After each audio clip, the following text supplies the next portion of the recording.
हरि ओम। ओम नमो भगवते वासुदेवाय। श्री शिवाय नमस्तुभ्यम। प्रिय भक्तों, आज हम आपको बताएंगे एक ऐसे रहस्य के बारे में जो लाखों करोड़ों भक्तों के दिल में सालों से एक सवाल की तरह छिपा हुआ है। सवाल ये है कि आखिर शिवलिंग पर जल ही क्यों चढ़ाया जाता है? क्या सिर्फ आस्था ही वजह है या इसके पीछे कोई गहरा वैज्ञानिक, आध्यात्मिक और तात्विक कारण छिपा हुआ है? आज इस वीडियो में हम बताएंगे शिवलिंग का असली अर्थ क्या है, शिवलिंग की उत्पत्ति कैसे हुई, शिवलिंग पर जल क्यों चढ़ाते हैं, इसके पीछे छुपे वैज्ञानिक कारण क्या हैं, आध्यात्मिक महत्व और रहस्य क्या है और वो कहानियाँ जिन्होंने इस परंपरा को जन्म दिया था। तो आइए शुरू करते हैं एक अनोखी यात्रा शिव की ओर, शिव तत्व की ओर। शिवलिंग का असली अर्थ क्या है? लोगों में अक्सर भ्रम रहता है कि शिवलिंग सिर्फ पत्थर का एक गोल आकृति वाला स्तंभ है, लेकिन सच ये है कि लिंग शब्द का अर्थ है चिन्ह या प्रतिनिधित्व करने वाला। लिंगम इति लक्षणम, यानी इससे किसी तत्व की पहचान हो, वही लिंग है। दरअसल शिवलिंग सृष्टि और ब्रह्मांड की अनंत ऊर्जा का प्रतीक है। ये कोई सिर्फ मूर्ति नहीं, बल्कि वो प्रतीक है जो कहता है कि शिव निराकार है लेकिन सर्वत्र व्याप्त है। सृष्टि का आदि और अंत उन्हीं में समाया है। शिवलिंग का गोलाकार आधार योनि को दर्शाता है जो सर्जन शक्ति का प्रतीक है, और ऊर्ध्व भाग शिव के निराकार स्वरूप को दर्शाता है जो विनाश और मोक्ष का प्रतीक होता है। वैज्ञानिक दृष्टि से देखें तो शिवलिंग अक्सर ग्रेनाइट या खास पत्थरों से बना होता है जिसमें ऊर्जा संचय की क्षमता होती है, और उस पर जल, दूध या बेलपत्र चढ़ाने से वह पत्थर ठंडा रहता है तथा उसके आसपास का वातावरण सकारात्मक ऊर्जा से भर जाता है। शिवलिंग वास्तुशास्त्र के हिसाब से भी नेगेटिव आयंस पैदा करता है जिससे मानसिक शांति और ध्यान में सहायता मिलती है। इसलिए जब हम शिवलिंग पर जल चढ़ाते हैं तो हम केवल एक मूर्ति पर जल नहीं चढ़ा रहे, बल्कि अनंत ब्रह्मांड, अनंत ऊर्जा और अपने भीतर के शिव तत्व को नमन कर रहे होते हैं। यह कथा सिर्फ पुरानी कहानी नहीं, बल्कि यह बताती है कि शिवलिंग सृष्टि के आरंभ और अंत दोनों का प्रतीक है और वह हमें अनंत का बोध कराता है। प्रिय श्रोताओं, हम सब शिवलिंग की पूजा करते हैं, उसे भगवान शिव का प्रतीक मानते हैं, लेकिन क्या आपने कभी सोचा शिवलिंग की उत्पत्ति कैसे हुई? क्या ये सिर्फ एक पत्थर की आकृति है या इसके पीछे कोई विराट दिव्य रहस्य छिपा हुआ है? आज हम जानेंगे वो कथा जिसके कारण शिवलिंग की स्थापना हुई और जिसे पुराणों में अनंत ब्रह्मा का प्रतीक कहा गया है। बहुत प्राचीन काल की बात है। एक बार ब्रह्मा जी और विष्णु जी के बीच यह विवाद छिड़ गया कि कौन सबसे बड़ा है। ब्रह्मा जी बोले कि मैं सृष्टि करता हूँ, सब कुछ मुझसे उत्पन्न हुआ है, इसलिए मैं ही सबसे महान हूँ। विष्णु जी बोले कि नहीं, मैं पालन करता हूँ, बिना मेरे पालन की सृष्टि चल ही नहीं सकती, इसलिए मैं बड़ा हूँ। तब अचानक वहाँ एक विशाल अग्निमय स्तंभ प्रकट हुआ जो इतना ऊंचा था कि उसकी न तो ऊंचाई दिख रही थी और न ही गहराई। उसकी लो तेज थी पर उसमें शांति और दिव्यता भी छिपी थी।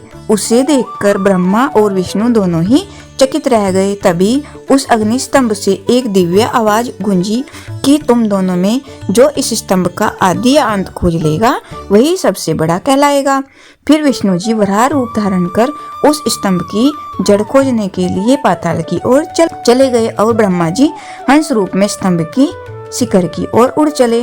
दोनों अनंत काल तक उड़ते रहे, चलते रहे, पर न कोई आदि मिला और न अंत। विष्णु जी थक कर लौट आए और स्वीकार किया कि मैं इसका आदि नहीं खोज पाया, यह स्तंभ अनंत है और शिव ही परम है। पर ब्रह्मा जी ने झूठ कह दिया कि मैंने स्तंभ का शिखर देख लिया है और केतकी के फूल को साक्षी बना लिया। तभी उस अग्निस्तंभ के बीच से भगवान शिव प्रकट हुए।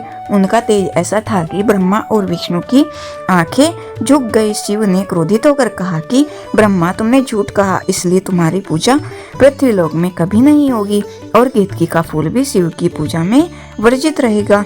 शिव जी बोले कि वह अग्निस्तंभ ही मेरा स्वरूप है, वही मेरा लिंग रूप है और उसी की उपासना से मोक्ष मिलता है। इस कथा से यह स्पष्ट होता है कि शिवलिंग कोई साधारण पत्थर नहीं, बल्कि वह अनंत ज्योतिर्लिंग का प्रतीक है। वह बताता है कि शिव का न आदि है न अंत है, वह अनंत निराकार ओंकार स्वरूप और सृष्टि के मूल तत्व हैं। पुराण कहते हैं लिंग इति लक्षणम, अर्थात जिससे किसी अनंत तत्व का बोध हो वही लिंग है। वैसे तो शिवलिंग से जुड़ी अनेक कथाएं हैं और अनेक रहस्य हैं, जिनमें हर एक कथा में शिव के अनंत स्वरूप और उनकी महिमा का नया पक्ष दिखाती है। ठीक इसी तरह एक और बेहद रोचक कथा है जिसमें सूर्य और चंद्रमा भी शिवलिंग की उत्पत्ति और उसकी दिव्यता से जुड़े हुए नजर आते हैं। इसलिए सुनते हैं यह अद्भुत कथा। बहुत पुराने समय की बात है। एक बार देवताओं के राजा इंद्र ने देखा कि सूर्य और चंद्रमा दोनों ही अपने तेज और सौंदर्य पर घमंड करने लगे हैं। सूर्य को लगता है कि उसके प्रकाश के बिना सृष्टि में कुछ संभव नहीं, जबकि चंद्रमा को विश्वास था कि उसकी शीतल किरणों के बिना संसार अंधकार और उथल पुथल से भर जाएगा। इंद्र ने इस घमंड को दूर करने के लिए दोनों को एक साथ लेकर भगवान शिव के पास जाने का निश्चय किया।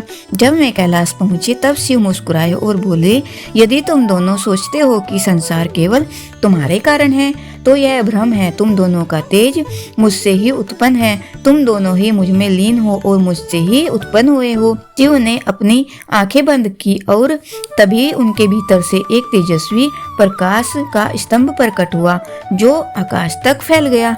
वह स्तंभ इतना प्रचंड और दिव्य था कि सूर्य और चंद्रमा का तेज उसमें तुच्छ प्रतीत होने लगा। शिव ने कहा, यही मेरा लिंग स्वरूप है।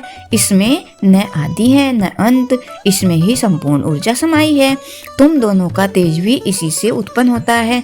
सूर्य और चंद्रमा ने झुककर शिवलिंग की पूजा की और घमंड त्याग कर कहा, हे देवों के देव, हम समझ गए हैं कि आप ही आदि और अनंत है। हम तो बस आपकी शक्ति का एक अंश हैं। तभी शिव ने आशीर्वाद दिया कि तुम दोनों का पूजन मेरे लिंग स्वरूप पर सदैव होगा। सूर्य मेरे लिंग को ऊर्जा देगा और चंद्रमा शीतलता प्रदान करेगा। यही कारण है कि कई शिवलिंग पर सूर्य की किरणें विशेष रूप से गिरती हैं और चंद्रमा की चांदनी में शिव की पूजा का महत्व है। इस कथा से यह संदेश मिलता है कि संपूर्ण ब्रह्मांड की सारी शक्तियां शिवलिंग में ही समाई हुई हैं और उसमें सूर्य का तेज और चंद्रमा की शीतलता दोनों ही सम्मिलित हैं।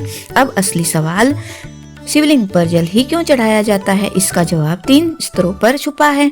पौराणिक, आध्यात्मिक और वैज्ञानिक। कहा जाता है कि समुद्र मंथन के समय जब हलाहल नामक भयंकर विष निकला तब सारी सृष्टि विनाश के कगार पर पहुंच गई और देवता दानव सभी घबरा गए। तब भगवान शिव ने संसार की रक्षा के लिए सारा विष पी लिया, जिससे उनका कंठ नीला पड़ गया और वे नीलकंठ कहलाए। लेकिन उस विष की अग्नि और उनके शरीर में भयंकर जलन पैदा करने लगी। तब देवताओं और देवी पार्वती ने शिवलिंग पर निरंतर जल अर्पित करना शुरू किया ताकि उनकी तपन शांत हो सके और तभी से परंपरा बन गई कि शिवलिंग पर जल चढ़ाना शिव की शीतलता के लिए आवश्यक है।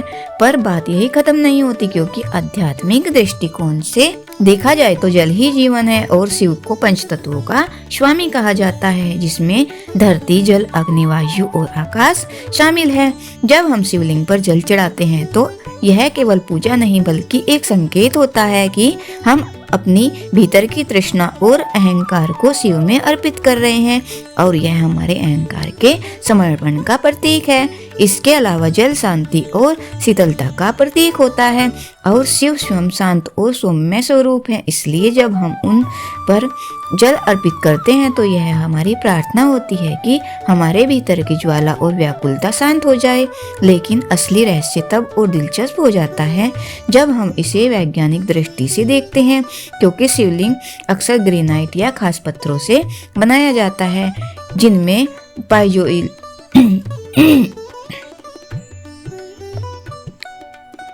पाइजो इलेक्ट्रिक गुण होते हैं। ये पत्थर वातावरण की ऊर्जा को अवशोषित और उत्सर्जित करते हैं और जब उन पर जल चढ़ाया जाता है तो पत्थर ठंडा रहता है तथा उसमें उत्पन्न इलेक्ट्रोमैग्नेटिक वेव्स स्थिर हो जाती हैं, जिससे आसपास का वातावरण सकारात्मक ऊर्जा से भर जाता है। यही नहीं, मंदिरों का वास्तुशास्त्र भी ऐसा बनाया जाता है कि जहाँ शिवलिंग स्थापित होता है वहाँ का क्षेत्र नेगेटिव आयंस से भरपूर रहता है और जब हम शिवलिंग पर जल चढ़ाते हैं तो ये आयंस और अधिक सक्रिय होकर तनाव, डिप्रेशन और माइग्रेन जैसी समस्याओं को कम करने में मदद करते हैं। इसलिए वैज्ञानिक भी मानते हैं कि शिवलिंग पर जल चढ़ाना केवल धार्मिक अनुष्ठान नहीं बल्कि एक प्रकार की प्राकृतिक थेरेपी भी है जो तन और मन दोनों को शांत और ऊर्जा प्रदान करती है। अब सवाल आता है कि केवल जल ही क्यों नहीं बल्कि बेलपत्र, दूध, शहद और धतूरा भी शिवलिंग पर क्यों चढ़ाया जाता है। दरअसल इसके पीछे गहरे धार्मिक और वैज्ञानिक कारण छिपे होते हैं। दूध शिवलिंग को शीतलता प्रदान करता है और शुद्धता का प्रतीक माना जाता है। बेलपत्र की 3 पत्तियां त्रिदेव का प्रतीक हैं और इसमें औषधीय गुण भी भरपूर होते हैं जिससे वातावरण शुद्ध और मन शांत होता है। धतूरा अपने आप में विष है लेकिन इसे शिव को अर्पित करने का अर्थ है कि हम अपने भीतर के विष, विकार और नकारात्मकता को शिव को सौंप दे ताकि वह उनका दमन कर सके। वहीं शहद मीठे स्वभाव और जीवन में मधुरता का प्रतीक है और इसे अर्पित करना इस बात का संकेत है कि हम अपने जीवन में मिठास और सौहार्द चाहते हैं। ये सारी चीजें सिर्फ प्रतीक नहीं है बल्कि औषधीय और मानसिक रूप से भी बेहद लाभकारी है क्योंकि इनमें प्राकृतिक गुण होते हैं जो शरीर और मन दोनों को सकारात्मक ऊर्जा और शांति प्रदान करते हैं। लोग अक्सर पूछते हैं कि क्या शिवलिंग पर जल चढ़ाने की कोई विशेष विधि होती है और इसका उत्तर है कि हाँ होती है क्योंकि शिवलिंग पर जल अर्पित करना केवल एक धार्मिक परंपरा नहीं बल्कि एक गहरा आध्यात्मिक अभ्यास भी है जिसके पीछे शास्त्रों के कई नियम और संकेत छिपे हुए हैं। सबसे पहले तो यह ध्यान रखना चाहिए कि जल हमेशा शुद्ध और साफ होना चाहिए क्योंकि अशुद्ध जल अर्पित करना अशुभ माना जाता है और इससे पूजा का फल कम हो जाता है। जल को अंजलि में लेकर या लोटे से धीरे धीरे श्रद्धा पूर्वक शिवलिंग पर चढ़ाना चाहिए ताकि उसका स्पर्श शिवलिंग के प्रत्येक भाग को शीतलता और पवित्रता प्रदान कर सके। इसके साथ ही ओम नमः शिवाय या महामृत्युंजय मंत्र का उच्चारण करना चाहिए क्योंकि इन मंत्रों की ध्वनि कंपन वातावरण को सकारात्मक ऊर्जा से भर देती है और साधक के मन में स्थिरता और शांति लाती है।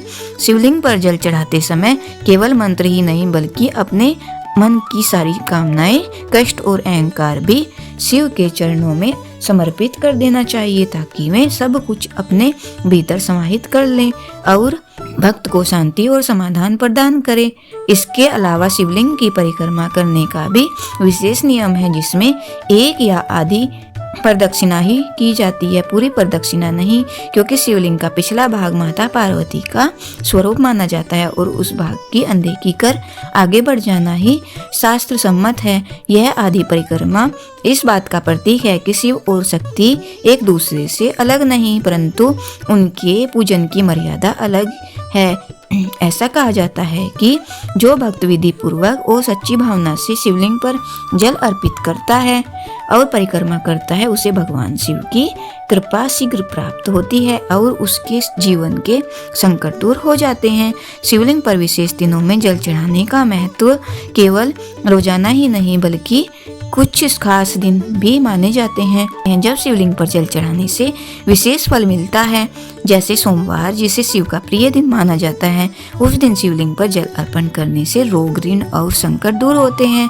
श्रावण मास में तो शिवलिंग पर जल चढ़ाने का महत्व कई गुना बढ़ जाता है क्योंकि यह महाशिव को अत्यंत प्रिय है। ऐसी मान्यता है कि इस महीने में जल चढ़ाने से 100 जन्मों के पाप भी नष्ट हो जाते हैं और मनवांछित फल की प्राप्ति होती है। महाशिवरात्रि के दिन तो शिवलिंग पर जल चढ़ाना विशेष पुण्यदायक माना जाता है क्योंकि यही वह रात है जब शिव और शक्ति का मिलन हुआ था और पूरा ब्रह्मांड शिवमय हो गया था। इसी दिन रात भर जल चढ़ाने और ओम नमः शिवाय का जाप करने से भक्त की हर मनोकामना पूरी होती है। भिन्न भिन्न प्रकार के जल का महत्व क्या है? इसके अलावा लोग सोचते हैं कि सिर्फ सामान्य पानी ही चढ़ाना चाहिए लेकिन शास्त्रों में भिन्न भिन्न प्रकार के जल का भी महत्व बताया गया है। गंगा जल सबसे पवित्र माना गया है क्योंकि यह पापों का नाश करता है और शिवलिंग को शुद्धता प्रदान करता है। कुएं या तालाब के जल को भी शुद्ध माना जाता है, विशेषकर ग्रामीण इलाके में लोग वहीं जल अर्पित करते हैं। बारिश का जल प्राकृतिक रूप से शुद्ध होता है और इसे शिवलिंग पर चढ़ाना अति पुण्यकारी कहा गया है। जल अर्पण के साथ संकल्प का महत्व एक और एक और खास बात है जो हम लोग जानते हैं, वह संकल्प का महत्व। शास्त्रों के अनुसार जब भी शिवलिंग पर जल चढ़ाया जाए तो कोई न कोई संकल्प अवश्य लेना चाहिए, जैसे कि भोलेनाथ, इस जलार्पण के माध्यम से मैं अपने पापों का प्रायश्चित करता हूँ, या हे शिव मेरी इस कठिनाई को दूर कर दीजिए। ऐसा करने से पूजा का फल कई गुना बढ़ जाता है, क्योंकि शिव सिर्फ भक्ति ही नहीं बल्कि सच्चे मन की भावना को भी स्वीकार करते हैं। शिवलिंग पर ध्वनि का प्रभाव और रोचक तथ्य है कि जब शिवलिंग पर जल गिरता है तो वह एक विशिष्ट कंपन उत्पन्न करता है। वैज्ञानिकों ने सिद्ध किया कि इस कंपन से आसपास का वातावरण शांत होता है और मनुष्य के मस्तिष्क में अल्फा वेव्स उत्पन्न होती हैं, जिससे मानसिक तनाव और चिंता कम होती है। यही कारण है कि जब मंदिरों में लगातार जलधारा शिवलिंग पर गिरती रहती है तो वह न केवल धार्मिक दृष्टि से बल्कि मानसिक स्वास्थ्य के लिए भी बेहद लाभकारी होती है। तो प्रिय श्रोताओं, ये था रहस्य शिवलिंग पर जल चढ़ाने का वैज्ञानिक और आध्यात्मिक कारण। उम्मीद है आज की यह जानकारी आपको बहुत ही पसंद आई होगी। अगर आपको ये वीडियो अच्छा लगा तो लाइक और शेयर करें और कमेंट में हर हर महादेव जरूर